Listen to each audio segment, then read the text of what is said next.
Japan में एक island है जिसका नाम है ओकिनावा, जहाँ रहने वाले लोग 100 साल से भी ज्यादा जीते हैं। जहाँ 80-90 साल की उम्र वाले लोग भी अपनी मर्जी से उठ के अपना काम खुद करते हैं और कभी भी रिटायर होने का नाम नहीं लेते। जिसका मतलब कि पूरी दुनिया में सबसे ज्यादा अच्छी, लंबी और खुशहाल जिंदगी जापान के आइलैंड ओकिनावा में रहने वाले लोग जीते हैं, क्योंकि वो लोग एक फॉर्मूले का यूज करते हैं अपनी जिंदगी जीने के लिए, जिसका नाम है इकिगाई। इस वर्ड का मतलब है रीजन फॉर लाइफ, यानी जिंदगी जीने का तरीका।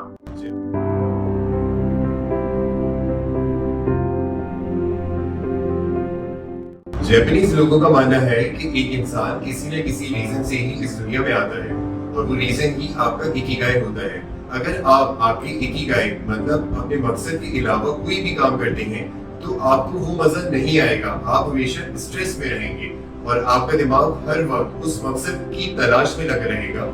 लेकिन अच्छी बात यह है कि इस दुनिया में कहीं भी रहने वाला इंसान इस जापानीज फॉर्मूले का यूज करके अपने इकिगाई यानी अपना लाइफ रीजन ढूंढ सकता है। जब भी आप अपना कॉलेज खत्म करके बाहर काम के लिए निकलते हैं तो आपको एक बहुत बड़ा डिसीजन लेना पड़ता है कि अब आप लाइफ में क्या करेंगे, और ये डिसीजन लेना बहुत इंपॉर्टेंट होता है क्योंकि आपकी लाइफ का सबसे ज्यादा वक्त आप काम करने में ही स्पेंड करते हैं।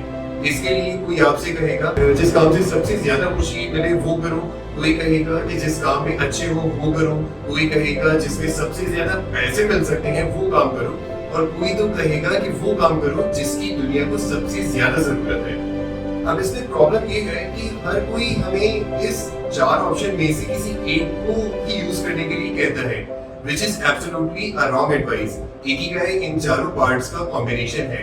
अगर इनमें से कोई एक पार्ट भी मिस हो तो आपकी लाइफ में क्या प्रॉब्लम्स आ सकती है वो हम एक डायग्राम की मदद से समझेंगे। पहला सर्किल है व्हाट यू लव, इसमें वो सारी चीजें आती हैं जो आपको करना पसंद है। दूसरा सर्किल है what you are good at, इसमें वो सारी चीजें आती हैं जो काम आप अच्छी तरह से कर सकते हैं। तीसरा सर्किल है what you can be paid for, इसमें वो सारी चीजें आती हैं जिसमें आपको आपके काम के बदले में अच्छे पैसे मिले। एंड लास्ट फोर्थ सर्किल है व्हाट द वर्ल्ड नीड्स, इसमें वो चीजें आती हैं जिसकी दुनिया को जरूरत है। अब देखो, फर्स्ट एंड सेकंड सर्किल के कॉम्बिनेशन से आपको आपका पैशन मिलता है, मतलब कि जो काम करना आपको पसंद है और उसमें आप अच्छे भी हो तो वो काम होगा आपका पैशन। एग्जाम्पल, नई चीजें सीखना और प्रोग्रामिंग करना आपको पसंद है और उस काम में आप काफी अच्छे भी हो तो यूजफुल नॉलेज हासिल करके प्रोग्रामिंग करना आपका पैशन हुआ। देन सेकंड और थर्ड सर्किल के कॉम्बिनेशन से आपको आपका प्रोफेशन मिलेगा, मतलब कि जिस चीज में आप अच्छे हो और उसके अगेंस्ट आपकी अर्निंग भी हो तो वो काम बन जाएगा आपका प्रोफेशन। एग्जाम्पल, कुछ नया सीखकर आपने एक एप्लीकेशन बनाई जिससे आपको थोड़े बहुत पैसे भी मिलने लगे तो वो काम हो गया आपका प्रोफेशन।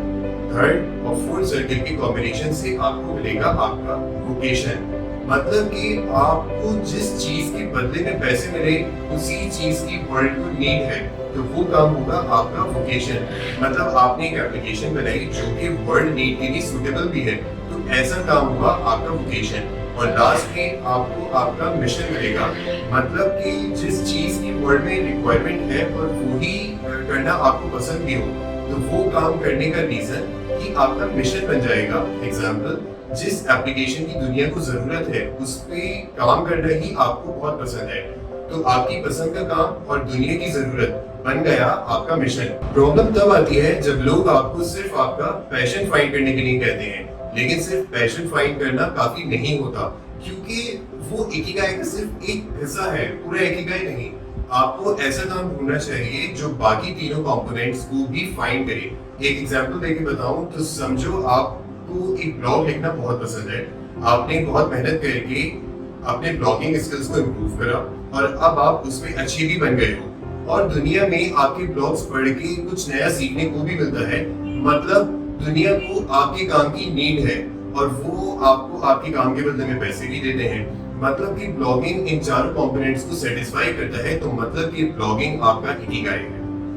आपका एम होना चाहिए ऐसी चीज को ढूंढना जो पैशन, प्रोफेशन, वोकेशन और मिशन इन चारों कंपोनेंट्स को सेटिस्फाई करे और इन चारों कंपोनेंट्स के बीच में ही आपको आपका इकिगाई, व्हिच मींस वो काम मिलेगा जो करना आपको अच्छा लगता है, जिसमें आप अच्छे भी हैं, जिससे आपकी अर्निंग भी होती है और उसी काम की दुनिया को जरूरत भी है। और जब ये चारों चीजें सेटिस्फाई होंगी तभी आप एक अच्छी लंबी विदाउट स्ट्रेस और सक्सेसफुल लाइफ गुजार सकते हैं। एग्जाम्पल देके बताऊं तो शाहिद अफरीदी को क्रिकेट खेलना पसंद है, उसमें वो प्रैक्टिस करके अच्छे बने। क्रिकेट खेलने से उनको पैसे भी मिलते थे और लोगों को उनकी बैटिंग बहुत पसंद है, इवन आज तक पसंद है। मतलब कि दुनिया को उनकी जरूरत है। शाहिद अफरीदी के लिए क्रिकेट इन चारों कंपोनेंट्स को सेटिस्फाई करता है। मतलब क्रिकेट शाहिद अफरीदी के लिए, लाला के लिए उनका इकिगाई है। आप जितने भी पॉपुलर पर्सनालिटीज को जानते हैं उन्होंने अपने इकिगाई को ऑलरेडी ढूंढ लिया होता है और उसकी वजह से ही वो इतने आगे होते हैं। इकिगाई को फाइंड करना बहुत इंपॉर्टेंट है क्योंकि उससे आप अपने काम में फ्लो स्टेट अचीव कर सकते हो। फ्लो स्टेट मतलब अपने काम में इतना डूब जाना कि दूसरी कोई भी चीज मैटर ना करे, और वो फ्लो स्टेट ही एक्सपर्ट्स, आर्टिस्ट और जीनियस पर्सनालिटीज का पावर होता है। अपने इकिगाई को फाइंड करके उस पर वर्क करने की वजह से ही एप्पल के फाउंडर स्टीव जॉब्स को जापान के आर्टिस्ट और इंजीनियर्स बहुत पसंद थे। जब स्टीव जॉब्स ने 1980s में जापान में सोनी फैक्ट्री को विजिट करा तब उन्होंने उनसे कई सारी नई चीजें सीखी और अपनी कंपनी में इम्प्लीमेंट भी करी। इवन स्टीव जॉब्स को डेली यूनिफॉर्म पहनने का आइडिया भी वहीं से मिला था। वर्ल्ड की पॉपुलर एनिमेटेड स्टूडियो में से एक जापान की स्टूडियो गिबली के फाउंडर एंड एनिमेटर हायाओ मियाजाकी अपने काम में इतने इन्वॉल्व हो जाते हैं कि संडेज एंड नेशनल हॉलिडेज पे भी वो स्टूडियो में ही वर्क करते रहते हैं। और आज 82 साल की उम्र में के बावजूद भी वो कभी अपने काम से थकते नहीं, क्योंकि उन्होंने अपने इकिगाई को फाइंड कर लिया है और वो उसके ही वर्क करते हैं। जापानीज शेफ जीरो ओनो 97 इयर्स की एज होने के बावजूद भी वर्ल्ड की बेस्ट सुशी डिश बनाते हैं, क्योंकि सुशी बनाना उनका इकिगाई है। अपने इकिगाई को फाइंड करके उस पर वर्क करने से आप एक इररिप्लेसेबल लेवल को अचीव कर सकते हो।